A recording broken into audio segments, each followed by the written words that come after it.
সম্মানিত উপস্থিতি, আসসালামু আলাইকুম ওয়া রাহমাতুল্লাহি ওয়া বারাকাতুহু। ওয়া আলাইকুম আসসালাম ওয়া রাহমাতুল্লাহি ওয়া বারাকাতুহু। আপনারা সকলেই ভালো আছেন? আলহামদুলিল্লাহ। এই ব্যক্তি মারা গেছে, এখন কি নিয়ে যাচ্ছে আপনারা বলেন? এই ব্যক্তি যে মারা গেল, আমাদের কাছ থেকে এখন বিদায় নেবে। সকলেই মিলে বিদায় দেওয়ার জন্য এসেছি, তাই না? তিনি কি নিয়ে গেল? এই আমল। দেখেন, দুনিয়ার বিষয়ে আমরা সর্ব বিষয়ে খুব চতুর, খুব জ্ঞানী। আটানা পয়সা দুনিয়াতে ঠকবো, কেউ ইচ্ছাকৃতভাবে চাই না। কিন্তু পরকালটার ব্যাপারে, দুনিয়ার ব্যাপারে যতটা আমরা চালাক, আখিরাতের ব্যাপারে তত আমরা জাহেল, আমরা মূর্খ। দুনিয়াতে সফলতা বলতে কিছুই নাই।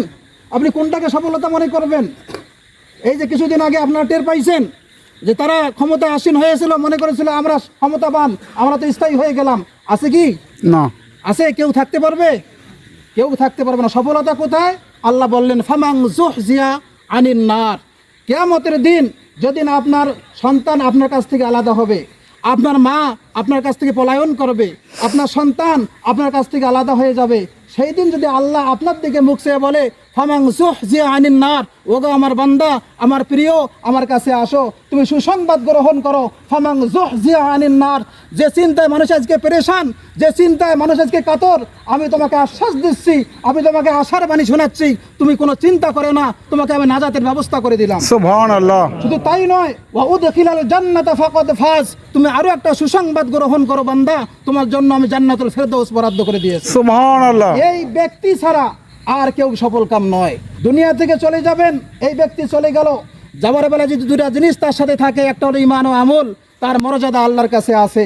আর দুনিয়াতে আপনি যত বড় চেয়ারে থাকেন না কেন, যত বড় পাওয়ারফুল হন না কেন, যাবার সময় যদি এই দুইটা জিনিস নিয়ে যাইতে না পারেন, 4 আনার দাম, একটা মাসি মশার দাম আপনার আল্লাহর কাছে থাকবে না। সম্মানিত হাজিরিন, এই জন্য ইমানের বলিয়ান হতে হবে, আমলের দিকে খেয়াল রাখতে হবে। আমরা সকলেই দোয়া করতে এসেছি এখানে মাইয়িতের জন্য। আমার সঙ্গে সঙ্গে সকলেই বলেন, আল্লাহুম্মা মাগফির। আল্লাহ মাগফির। হে আল্লাহ, আপনার বান্দাকে ক্ষমা করেন।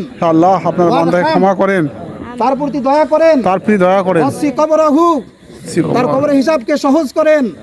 ওয়াসির হিসাবাহু, তাকে বিনা হিসাবে জান্নাত দিয়ে দেন। সকলে বলে আল্লাহুম্মা আমিন। ওয়া আখির দাওয়ানা আনিল হামদুলিল্লাহি রাব্বিল আলামিন।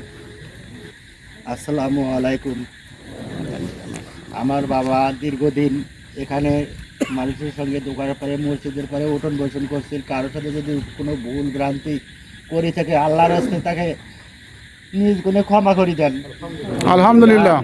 সবাই ক্ষমা করে দিলেন ইনশাআল্লাহ। ইনশাআল্লাহ।